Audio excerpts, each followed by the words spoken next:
We used to hang around town pretty late. I spent the week thinking about our next date. It was easier then, so much easier then. Or like that time I picked you up outside of school. You said, screw my dad, I make my own rules. It was easy. Howdy everybody, I am RJSMITH and welcome to this thing of ours called Crazy News Reacts, where I scour the globe for the weirdest, strangest, but truest, is that a word? News videos, and bring them to you every day around 3 o'clock. Also, at 8 p.m. every day, except Sunday, me and my partner Ryan bring you a live stream every evening, which is starting to really cook up. We're getting closer and closer to 50,000 subscribers, folks, and I am totally freaking psyched. So today I've got this case of police brutality, and it's just yet another example of how bad things have gotten here in America. You know, 15% of civilians who come into contact with police are victims of use of force. More than 250,000 civilian injuries are caused by law enforcement every year.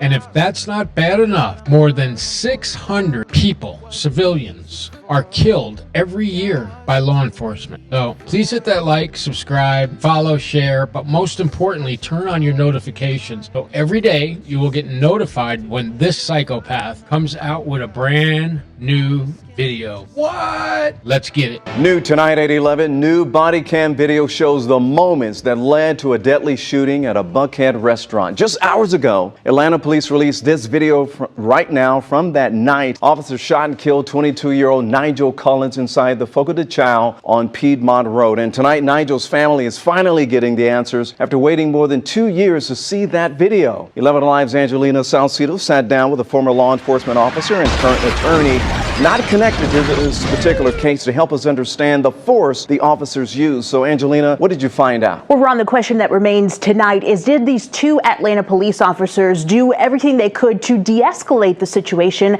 before firing their weapons? More than 2 hours of video were released, and we've combed through it all. Tonight, those tense moments escalated quickly. It took less than a minute for shots to be fired. Bro, what's going on? A distressed 22-year-old Nigel Collins throws himself on the floor as two Atlanta police officers approach him. Officers tase Nigel. He yells stop, gets up, and runs away. They follow their protocol, you know, the taser being the less lethal forms of force. Mike Pugliese, a current attorney and former law enforcement officer, watched the body cam video to analyze the use of force. It is quick. It is so quick. When Nigel tries to leave, the security guard who made the initial call tackles him to the ground and a shot is fired, leading officers to open fire 10 times. Golly, folks. What the fudge, right? Wow. You know, in 1 year, more than 50 million people. Now, there's only 350 million in the entire country. So 50 million people every year come into contact with police for one reason or another. Traffic stop, arrest, street stop, traffic accident, or just resident-initiated, contacts with 911. About 1 million people, folks, experience police threats and use of force during innocent interactions. Of the 250,000 estimated civilians hurt every year by police, approximately 85,000 suffer non-fatal injuries, but require hospitalization. Ay, ay, ay. Hit that like button. Let's keep going and see where this leads.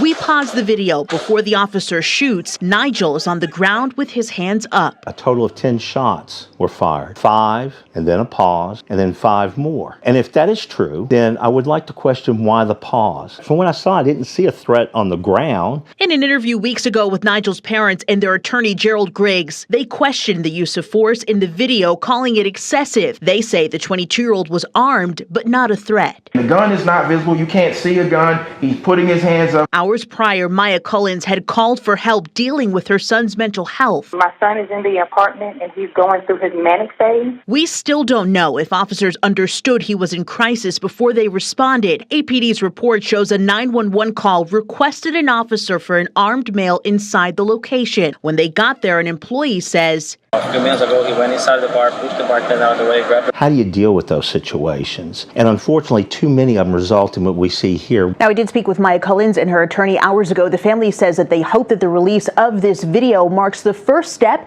towards transparency for APD. They plan on announcing the next steps in this case. Tomorrow morning, we'll, of course, be there when this happens. All right, Angelina, thanks a lot for the update there. By the way, the Cullins family filed a federal lawsuit just weeks ago claiming negligence, inadequate training, excessive and deadly force led to that shooting. Of course, we're going to continue to follow this case as it develops. Wow. Incredible, right, folks? I mean, innocent people are easy targets for police because they are generally naive and have a trusting nature. You know, people who grow up normal, have a mom and a dad, sister, brother, grow up through school, graduate, high school, go to college. Those people are innocents. They've never had to experience tragedy, violence, or anything like that. So they expect the next person to be exactly like them. Nobody expects a monster to hurt them. And you know, the world is encouraged that people should do whatever it takes to defend themselves, including hurt other people if you have to. Police officers come from your community. I have 6 that live in my neighborhood. They live where we live. The larger percentage are probably honorable people who do their job correctly. They have to make daily decisions in a split second. And sometimes those judgments turn out to be wrong. They take drunk drivers off the streets. They take criminals off the streets who don't want to go to jail. They are constantly under fire. But that's no excuse for them to assault and hurt other people. And I guess this episode is just a cautionary tale. Whenever you are pulled over, please leave your hands on the steering wheel. Keep your windows down and have your license, registration, and insurance. I'm RJ Smith. Thanks for hanging out with me today, and I will see y'all tonight at 8 p.m. for our live stream, which is going to be crazy. Hit that like button, subscribe, share, comment. Most importantly, turn the notifications on, folks. That like button costs you nothing. Go ahead and smash that for me. I'll see you later.